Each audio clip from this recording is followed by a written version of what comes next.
अस्सलाम वालेकुम, I am Hafza Aliza Yaqub. Welcome to my YouTube channel psychological learning with Aliza Yaqub. Today we discuss on middle and late childhood, यानी कि middle and late childhood के अंदर जो एक चाइल्ड है वो किन किन जो स्टेजेस है, जो पैटर्न्स है उनसे गुजरता है। उसकी जो फिज़िकल ग्रोथ है वो कितनी ज़्यादा जो है वो इंक्रीज़ होती है, कितनी ज़्यादा वो बढ़ती है, ग्रो करती है। उसकी कोग्निशन में क्या चेंजेस आती हैं, उसकी इमोशनल और सोशल डेवलपमेंट किस तरह से होती है, आज हम इसे डिटेल में स्टडी करेंगे। Content of this video is that physical changes and health in middle and late childhood children with disabilities, यानी कि जिन बच्चों को डिसेबिलिटीज़ होती है उनके साथ किस तरह से डील किया जाता है, यानी कौन कौन सी डिसेबिलिटीज़ होती हैं और किस वजह से डिसेबिलिटी होती हैं। कोग्निटिव चेंजेस उनमें किस तरह और क्या आती हैं, और उनकी जो लैंग्वेज होती है मिडिल एंड लेट चाइल्डहुड की, उनकी किस तरह लैंग्वेज जो है वो डेवलप करती है। Middle and late childhood span the ages between early childhood and adolescence, यानी ये जो मिडिल एंड लेट चाइल्डहुड है ये अर्ली चाइल्डहुड और एडोलेसेंस जो स्टेज होती है उसके दरमियान में आता है। इसमें 6 से 11 साल का जो बच्चा होता है वो शामिल होता है। Children gaining greater control over the movement of their body, यानी चिल्ड्रन का बहुत ज़्यादा कंट्रोल हो जाता है कि वो अपनी बॉडी मूवमेंट को कंट्रोल कर सके। Mastering many gross and fine motor skill, इस स्टेज के अंदर जो वो चाइल्ड होता है वो इतना डेवलप कर जाता है कि उसकी जो फाइन और ग्रॉस मोटर स्किल्स होती हैं वो बहुत ज़्यादा इम्प्रूव करती हैं। उनके अंदर जो है वो बहुत ज़्यादा इम्प्रूवमेंट आती है, उसकी ये स्किल जो है वो ज़्यादा बढ़ जाती है। वो अच्छे तरीके से ग्रॉस यानी कि वो भागता है तेज़ी से, और वो अच्छे तरीके से जो वो कोई भी जो वेट है उसको भी वो कैरी कर सकता होता है, या उसकी जो फाइन मोटर है उसके अंदर भी वो मास्टर बन गया होता है। मिडिल एंड लेट चाइल्डहुड के अंदर देखा जाता है कि एक जो चाइल्ड है उसकी बॉडी के अंदर क्या ग्रोथ आई है, कितनी चेंजिंग आई है।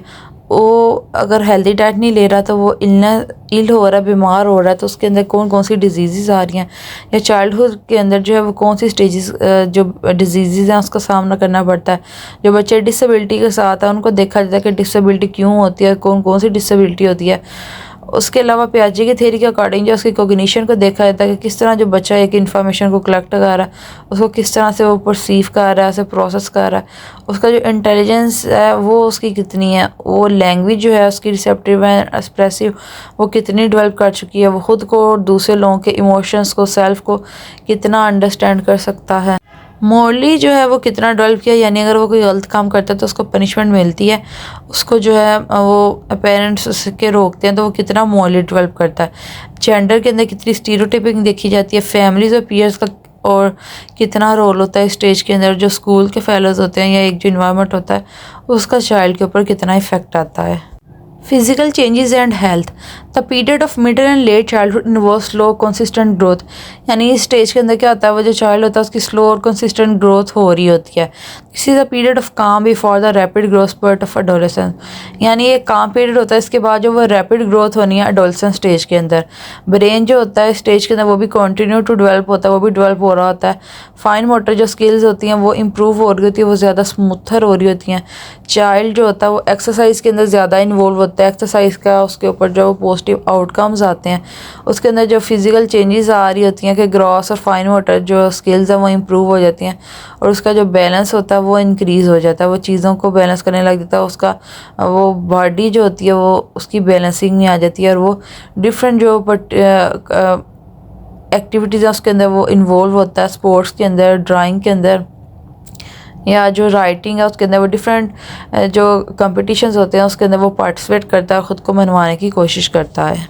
ये मिडिल एंड लेट चाइल्डहुड का एक फिगर दिखाया जा रहा है कि किस तरह जो बच्चे हैं वो पार्टिसिपेट कर रहे हैं स्पोर्ट्स के अंदर, ये किस तरह वो आपस में मिलजुल कर खेल रहे हैं। Health, illness and disease, accident and injuries caused during middle and late childhood, एक जो चाइल्ड होता है वो स्टेज के अंदर बहुत ज़्यादा हेल्दी होता है, लेकिन उसको डिफरेंट इलनेस का और डिजीज़ का सामना करना पड़ता है, यानी वो बीमार होता है और उसको चोट लगती है। उसको चोट किस तरह लग सकती है, उसका एक्सीडेंट होता है। एक्सीडेंट तो है कि उसका रोड पे वो गया और ऐसे हुआ है, लेकिन अमूमन इतने बच्चे को रोड पे नहीं भेजा जाता, तो उसका जो है वो उसको डिफरेंट इंजरीज घर में भी लगने के चांसेस होते हैं।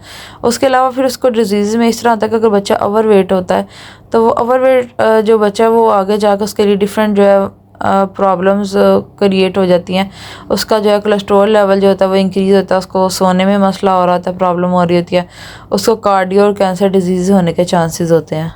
इसके लिए मस्ट है कि जो चाइल्ड है वो ख़ुद को हेल्दी एक्टिविटीज़ के अंदर, स्पोर्ट के अंदर, एक्सरसाइज के अंदर जो है इन्वॉल्व रखे। Children with disability of all Pakistan in the United States, 12.9% from 3 to 21 years of age received special education of related services। यानी 3 से 12 साल के जो बच्चे हैं वो 12.9% जो है वो यूनाइटेड स्टेट के अंदर ये जो स्पेशल स्कूल था वहाँ से वो एजुकेशन ले रहे हैं। अब a child with the learning disability have difficulty in learning that in understanding और यूजिंग स्पोकन और रिटन लैंग्वेज। इसके अंदर एक डिसेबिलिटी आती है कि जो लर्निंग डिसेबिलिटी होती है इसके अंदर बच्चा जो है वो ठीक तरह से पढ़ नहीं पाता होता, ना वो लिख पा रहा होता है। इसके अंदर डिफरेंट अब आ जाती है, डिसलेक्सिया हो जाता है, उसको नहीं पढ़ा जा रहा, डिसग्राफिया हो जाता है। इसके अलावा डिसकैलकुलिया होगा कि जो मैथमेटिक्स से रिलेटेड होता है। इसके अलावा स्टेज के अंदर जो है वो डिफरेंट टेस्ट जो बच्चों के ऊपर अप्लाई किए जाते हैं उनकी डिफ़िकल्टी उनको देखते हुए, तो उसमें एक आगे आता है ADHD आता है, जिसके अंदर देखा जाता है कि बच्चा जो है वो attention deficit hyper activity disorder होता है। ये बेसिकली इसमें देखा था कि बच्चा क्या फुल अटेंशन दे पा रहा है काम को, वो हाइपर एक्टिव तो नहीं है।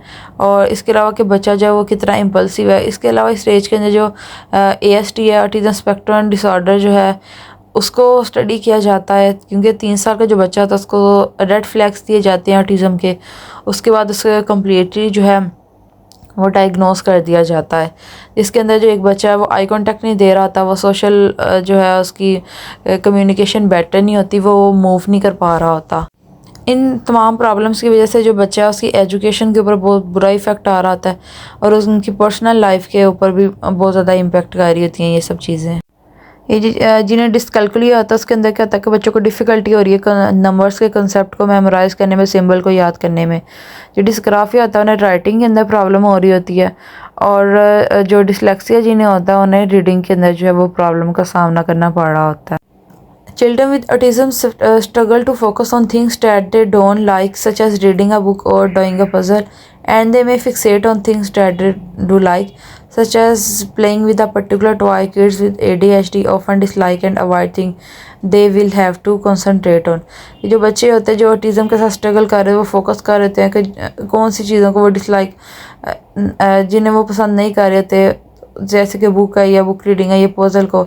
And they may Fixit and think, but वो फिर भी उनको जब वो ट्राई करने की कोशिश इस तरह कर रहे होते हैं कि ऑटिज़म का जो चाइल्ड होता है उसके अंदर डिफरेंट साइंस आ रहे होते हैं।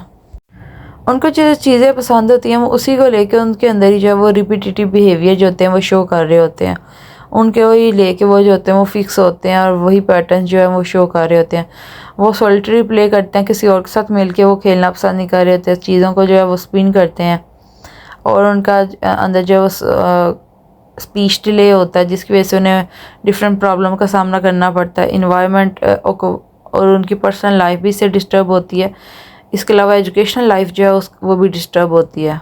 पियाजे cognitive development theory the concrete operational stage. पियाजे ने जो कोग्निटिव थ्योरी दी इसके अंदर उसकी अब हम कंक्रीट ऑपरेशनल स्टेज को स्टडी करने लगे हैं, जिसके अंदर हम 7 से 11 साल की एज के बच्चे की कोग्निशन को स्टडी करते हैं कि वो किस तरह से इंफॉर्मेशन को प्रोसेस करता है, किस तरह वो चीज़ों को जो है वो अंडरस्टैंड करता है और अपनी जो उसकी कंप्लीट अटेंशन होती है और अपनी एबिलिटी जो अटेंशन करते हैं उसको एक ही चीज़ को बरकरार करके रखता है। मेमोरी के अंदर जो है उसकी मेमोरी इंप्रूव होती है, उसके अंदर वो चीज़ें जो है वो स्टोर करना, परमानेंटली स्टोर करना शुरू होता है। इसके अलावा वो मेंटल इमेजरी के अंदर जो है इन्वॉल्व होता है डिफरेंट चाइल्ड के साथ मिलके। Motivate children to remember material by understanding. इसके अलावा जो गार्डियन होते हैं वो मोटिवेट करते हैं चाइल्ड के कि वो चीज़ों को रिमेंबर करें, अंडरस्टैंड करें उन्हें और फिर उन चीज़ों को मेमोराइज रखें। जैसे कि एक फिगर दिखाया जा रहा है तो इसके अंदर ये चाइल्ड की कंसंट्रेशन के ऊपर जो है वो वर्क किया जा रहा था, उसको अंडरस्टैंड चीज़ें कंसेप्ट अंडरस्टैंड करवाए जा रहे होते हैं। अगर ये 2 जार हैं तो इनके अंदर इक्वल पानी है, तो अगर वही इक्वल पानी को अगर बड़े जार में शिफ्ट किया दिया जाएगा फिर भी वो उतना ही रहेगा। और अगर उतने ही पीसीज हैं लेकिन उनके अंदर स्पेस दे के रखेंगे तो वो ज़्यादा नहीं हो जाएंगे, वो उतने ही रहेंगे। अगर 2 क्ले डो हैं तो अगर एक हॉरिजॉन्टल कर दिया तो इस तरह नहीं होगा कि वो ज़्यादा बड़ी है दूसरी छोटी। इस तरह ये जो चाइल्ड है इस एज के अंदर वो इस कॉन्सेप्ट को अंडरस्टैंड करने लग जाता है। Fuzzy trace theory make our surprising prediction about memory distortion in childhood. यानी चाइल्डहुड के अंदर जो बच्चों की मेमोरी डिस्टॉर्ट होती है उसके रिलेटेड है ये। It predict age increase in some type of false memory such that are common in adult and adolescent even to the point that the net accuracy of children memories and can exceed adult. इससे अब दो तरह की memories होती है, एक verbatim memory trace है, एक गिस्ट है। वर्बेटिम के अंदर क्या है कि जो एक चाइल्ड होता है वो कंप्लीट इन्फॉर्मेशन के ऊपर जो इंडिविजुअल वो फोकस कर रहा होता है। गिस्ट के अंदर क्या होता है, जो सेंट्रल आइडिया होता है, जो मेन कंसेप्ट होता है, अगर हमें किसी भी टॉपिक को याद कर रहे हैं तो उसके ऊपर फोकस किया जा रहा होता है। मिडिल एंड लेट चाइल्डहुड के अंदर जो एक बच्चा होता है उसकी थिंकिंग इंप्रूव हो रही थी, वो एग्जेक्टिव फंक्शनिंग के ऊपर वर्क हो रहा होता है, और डिफरेंट पजल्स को इस तरह सॉल्व करता है, चीज़ों को अंडरस्टैंड करने की कोशिश कर रहा होता है, अपने माइंड को यूज़ करता है, क्रिटिकल थिंकिंग करता है और क्रिएटिव थिंकिंग करता है, नए नए तरीके जो होते हैं वो आइडियाज़ जो है वो ईजाद करता है। इंटेलिजेंस के अंदर देखा जाए तो जो बीने का टेस्ट होता है उसमें देखा जाता है कि मेंटल एज को क्रॉनिकल एज के साथ डिवाइड करके मल्टीप्लाई कर दिया जाता है 100 के साथ, तो इस तरह जो है वो IQ आ जाता है सामने। इसके अलावा वेस्लर का स्केल जो है वो अप्लाई किया जाता है जो चाइल्ड के लिए होता है। इसके अलावा वो क्योंकि हर एक जो चाइल्डहुड के अंदर जितने भी बच्चे हैं ये नहीं होता कि उनका जो IQ है वो सेम है, हर एक का जो IQ होता है वो डिफरेंट होता है। कुछ का IQ जो होता है वो हाई होता है, कुछ का जो IQ होता है वो लो होता है। ये एग्जेक्टिव फंक्शनिंग टास्क की एक फिगर दिखाया जा रहा है जिसके अंदर जो गर्ल है वो इस तरह पजल जो है वो सॉल्व कर रही है, अपने माइंड को यूज़ कर रही है, क्रिटिकल थिंकिंग कर रही है। अब जिन बच्चों का IQ सर कम होता है, जिन्हें इंटेलेक्चुअल डिसेबिलिटी होती है, उसमें क्या होता है कि वो चीज़ों को स्लो लर्नर होते हैं, ज़्यादा जल्दी जो है वो चीज़ को अंडरस्टैंड नहीं कर पाते। उन्हीं के एज के जो दूसरे बच्चे होते हैं वो जल्दी जो है वो चीज़ों को पिक कर लेते हैं और जल्दी अंडरस्टैंड कर लेते हैं। कुछ जो बच्चे होते हैं जिनका IQ 120 130 से अबव होता है, वो जो होता है वो गिफ्टेड होते हैं, उनका जो माइंड होता है वो ज़्यादा जल्दी चीज़ों को पिक करता है, और वो नॉर्मल माइंड से बहुत ज़्यादा, अपनी एज के बच्चों से बहुत ज़्यादा वो स्टडी में और फील्ड में आगे होते हैं। एकेडमिक एरिया के अंदर उसकी बहुत ज़्यादा इंप्रूवमेंट होती है। वो इस तरह भी डिफरेंट फील्ड को साथ जो है वो चूज़ करते हैं कि किस तरह उन्होंने कोई म्यूज़िक या इस तरह कोई आर्ट है उसको वो लेके साथ चल रहे होते हैं। इस स्टेज का जो चाइल्ड होता है उसकी लैंग्वेज जो है वो प्रॉपर जो वो डेवलप कर चुकी होती है, वो रीडिंग स्टार्ट करता है, वो वोकेबलरी को और ग्रामर जो होता है उसको अंडरस्टैंड करना शुरू कर देता है, और वो राइटिंग पे आ जाता है, वो यानी वो चीज़ों को लिखने लग जाता है। उसकी जो फाइन मोटर होती है वो भी स्किल इंप्रूव हो गई होती है, और वो कम्प्लीटली जो है वो उसकी लैंग्वेज जो होती है वो डेवलप होती है, और उसके ज़रिए वो कम्युनिकेट भी कर रहा होता है। Second language learning and bilingual education. Bilingualism is often the product of a second language, यानी ये एक second language की ही एक product होती है, type होती है। फर्दर उसको प्रोसेस किया होता है learning after the first language, यानी फर्स्ट लैंग्वेज के बाद अगर कोई एक नई लैंग्वेज को लर्न करना शुरू करें तो उसको बाइलिंगुअलिज्म कहा जाता है। एदर थ्रू नॉटेड एस्पायर और through instruction individual can become bilingual at an age, यानी इंस्ट्रक्शन अगर दी जाए तो जो चाइल्ड या कोई इंडिविजुअल है वो किसी भी एज के अंदर जो है वो जो दूसरी लैंग्वेज है उसको भी सीख लेता, उसको भी लर्न कर सकता। मिडिल एंड लेट चाइल्डहुड के अंदर जो एक चाइल्ड होता है वो सोशल इमोशनल जो है वो भी वो डेवलप करता है, उसके अंदर चेंजिंग आती है, वो ख़ुद को अंडरस्टैंड करना शुरू करता है, दूसरों को अंडरस्टैंड करना शुरू करता है, अपने व्यू को और दूसरे के व्यू के अंदर डिफरेंस को देखता है, उनको इंपॉर्टेंस देना सीखता है, अपनी सेल्फ इस्टीम को देखता है, अपने सेल्फ कंसेप्ट को देखता है कि किस तरह उसकी सेल्फ इस्टीम जो है वो हाई होती है और किस तरह उसकी सेल्फ इस्टीम लो होती है। सेल्फ रेगुलेट करता है, इमोशंस जो है उन्हें वो अपने रेगुलेट करता है, और अगर उसे वो कोई किसी भी स्ट्रेस का सामना करना पड़ता है तो उससे वो कोप करने की, डिफरेंट सिचुएशन से निकलने के वो तरीके जो हैं उसको आते होते हैं, वो उन्हें वो अंडरस्टैंड करता है कि अगर मुझे स्ट्रेस हो गया तो मैंने किस तरह उसके साथ कोप अप करना है। मिडिल एंड लेट चाइल्डहुड के अंदर जो है ना, अब हम देखते हैं कि कोहलर का लेवल ऑफ मॉरल डेवलपमेंट, इसके अंदर 3 लेवल होते हैं। एक होती है प्री कन्वेंशनल रीजनिंग, फिर आता है कन्वेंशनल रीजनिंग, देन आता है पोस्ट कन्वेंशनल रीजनिंग। इनके आगे से जो है वो फर्दर 2 स्टेप्स होते हैं। अब प्री कन्वेंशनल रीजनिंग जो होता है इसके अंदर आती है कि जो एक चाइल्ड होता है वो पनिशमेंट के ऊपर चल रहा होता है, उसको एक डर होता है, वो ओबीडियंसी शो करता है, और अगर वो नहीं ओबीडियंसी शो करता तो उसको फिर पनिशमेंट दी जाती है। अब जो कन्वेंशनल रीजनिंग होती है इसके अंदर जो होता है वो एक चाइल्ड जो होता है वो सोशल रूल्स के अकॉर्डिंग चल रहा था, जो सोसाइटी जो है उससे डिमांड कर रही होती है।